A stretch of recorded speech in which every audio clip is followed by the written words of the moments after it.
건강보험 심사평가원 자료에 따르면 지난해까지 최근 5년간 심장질환 진료비가 약 40% 증가한 것으로 나타났는데요. 지난해 심장질환 환자 수는 183만 3,320명으로 5년 전보다 19.9% 증가했습니다.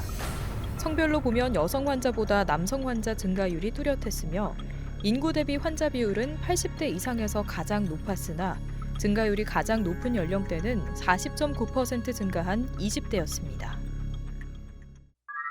관상동맥은 심장 근육에 영양분과 산소를 공급해주는 역할을 하고요. 관상동맥은 좌측의 좌관상동맥에서 갈라지는 좌전하행지, 좌회선지와 우측의 우관상동맥, 크게 3개의 혈관으로 나뉘어지고 여기서 여러 가지들이 나와서 심장에 영양분과 산소 공급을 합니다. 관상동맥 질환을 진단하기 위해서는 1차적으로 혈액 검사를 하고 심전도를 찍습니다. 여기에 관상동맥 CT를 촬영할 수 있는데요. 관상동맥 CT는 특이적이어서 90%의 진단율을 보입니다. 만약 CT 결과 관상동맥 질환이 중증이라면 추가로 심장 초음파나 관상동맥 조영술 등의 검사를 진행할 수 있습니다. 흔히 알고 계시는 관상동맥 스텐트 삽입술은 좁아져 있거나 막힌 혈관에 직접 스텐트를 이용하여 뚫어주는 시술이고, 관상동맥 우회술은 좁아져 있거나 막혀 있는 관상동맥을 그대로 둔 채 병변 뒤쪽 편의 심장으로 혈류를 공급해줄 다른 혈관, 즉 우회 혈관을 연결해주는 수술 방법입니다. 좁아지거나 막혀 있는 도로를 직접 수리하는 것이 관상동맥 스텐트 삽입술이고, 이를 대신하여 우회 도로를 만드는 것이 관상동맥 우회술이다라고 생각하시면 됩니다. 앞서 이야기한 대로 관상동맥은 심장을 먹여 살리는 혈관이라고 할 수 있는데요. 이러한 관상동맥이 어떠한 원인으로 좁아지면 협심증, 막히면 심근경색으로 나타나는데 통증이 5분 이상 계속되면 심장 근육이 죽어가게 됩니다. 특히 급성 심근경색은 돌연사의 70%를 차지할 정도로 치명적인 질환입니다.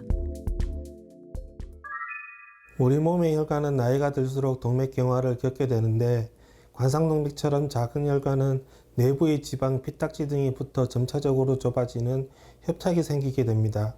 이 협착은 더 진행하여 관상동맥의 혈관을 막을 수도 있습니다. 고혈압, 당뇨, 이상지혈증, 흡연 등이 이러한 현상과 밀접한 연관성이 있습니다. 다음과 같은 경우에 관상동맥 우회술을 시도해 볼 수 있습니다. 관상동맥 3개 중 여러 혈관에 협착이 있거나 한 개의 혈관이라도 중요한 부위에 심각한 협착이 있는 경우, 재협착률이 높은 부위가 막힌 경우, 과거 스텐트를 치료했는데 재발했거나 스텐트를 시도했지만 기구가 들어가기 어려운 위치에 병변이 존재하는 경우, 심근경색 합병증이 동반된 경우 등입니다. 대표적인 관상동맥 질환인 협심증과 심근경색 모두 관상동맥 우회술을 시행할 수 있습니다. 협심증은 관상동맥의 일부가 좁아져 심장 근육으로 가는 혈류가 부족하여 활동 시에 흉통을 느끼는 것을 말하며, 심근경색은 관상동맥이 완전히 막혀서 심장 근육에 혈류가 공급되지 않아 심장 근육의 일부가 썩는 것을 말합니다.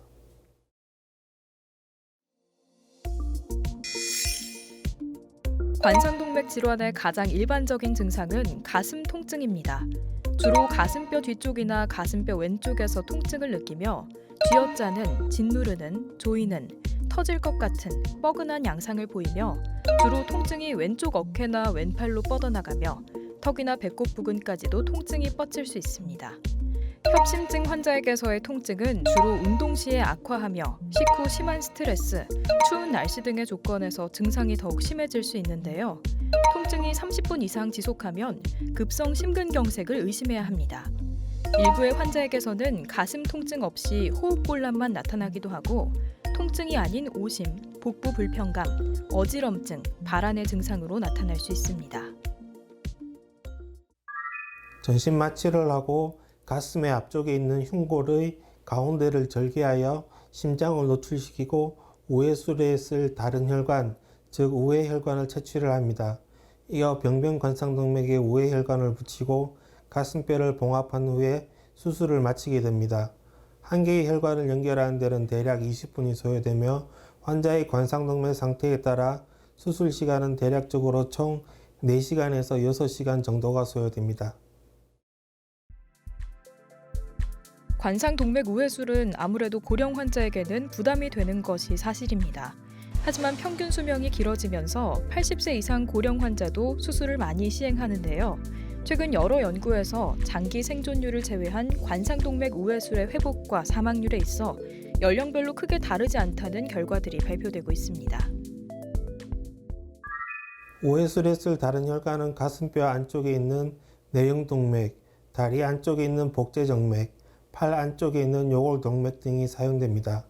이 중 가슴뼈 좌측 안쪽에 있는 좌내흉동맥이 가장 선호되는 혈관이며 이 혈관은 장기적으로 봤을 때 계속 막히지 않을 확률, 즉 장기 개통률이 98% 이상으로 알려져 있습니다. 관상동맥 우회술을 받으면 1-2일 정도 중환자실에서 집중치료를 받은 뒤 일반 병동으로 옮겨져 치료받게 됩니다. 수술 후 일주일 내 90% 정도가 퇴원하는데요. 퇴원 일주일 뒤에는 외래 진료를 받고 이후 환자 상태에 따라 3에서 6개월에 한 번씩 외래 진료하거나 다른 가까운 병원에서 진료하면 됩니다.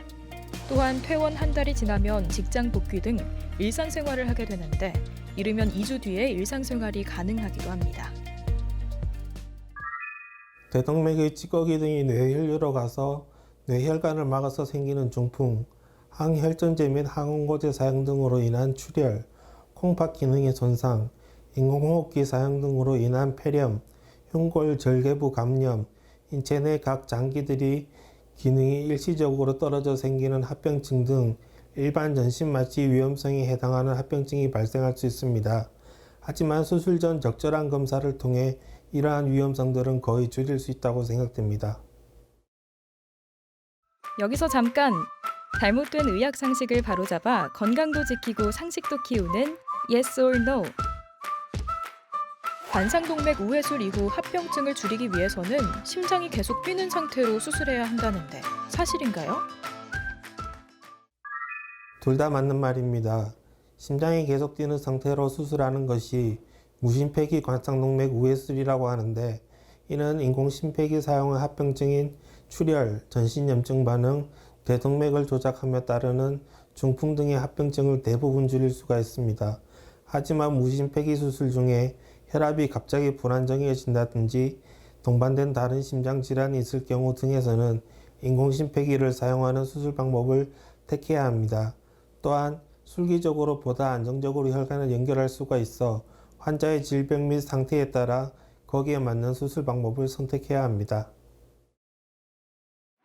잘못된 의학 상식 깨치기 Yes or No. 두 번째, 관상동맥 우회술에 어떤 대체 혈관을 쓰느냐에 따라 생존율이 달라지나요? 답은 Yes이고 맞습니다. 일반적으로 관상동맥 중에서 가장 중요한 혈관인 좌전 하행지의 장기 개통률이 아주 우수한 내형동맥을 연결하여 붙입니다. 그 외 관상동맥에 붙이는 제2 최취한 혈관들은 환자의 관상동맥 상태 또는 각 센터마다 선호하는 우회도관을 선택하여 수술을 합니다. 혈관 건강은 무엇보다 생활 습관과 밀접한 관련이 있는데요. 아무리 관상동맥 우회술을 성공적으로 받았다 하더라도 술, 담배, 과식, 운동 부족 같은 생활 습관을 바꾸지 않으면 또다시 혈관에 콜레스테롤이 쌓여 심근경색을 유발할 수 있습니다. 운동은 퇴원 직후부터 하는 것이 좋고 몸에 무리가 가지 않는 범위 내에서 일주일에 최소한 3회 이상, 1회 20분 이상 걷기부터 시작해 점차 강도를 높여야겠습니다.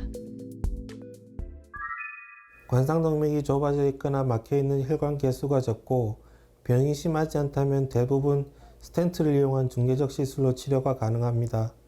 하지만 여러 혈관이 협착해 있거나 석회화를 동반한 광범위 협착 및 폐쇄가 있는 경우 과거 스텐트 시술 부위 재협착 등 중개적 시술이 힘든 병변의 경우에는 관상동맥 우회술을 시행하는 것이 더 효과적입니다.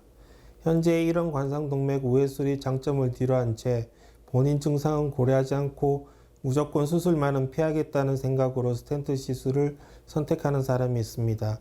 이는 장기적으로 봤을 때 재협착률이 높아 주 여러 번 병원에 입원하여 재시술을 받는 불편한 경우가 많이 생깁니다. 따라서 앞서 설명드린 질병의 범위 내에서는 관상동맥 우회술이 재협착 및 재수술료를 줄이는 최선의 치료가 될 수 있습니다.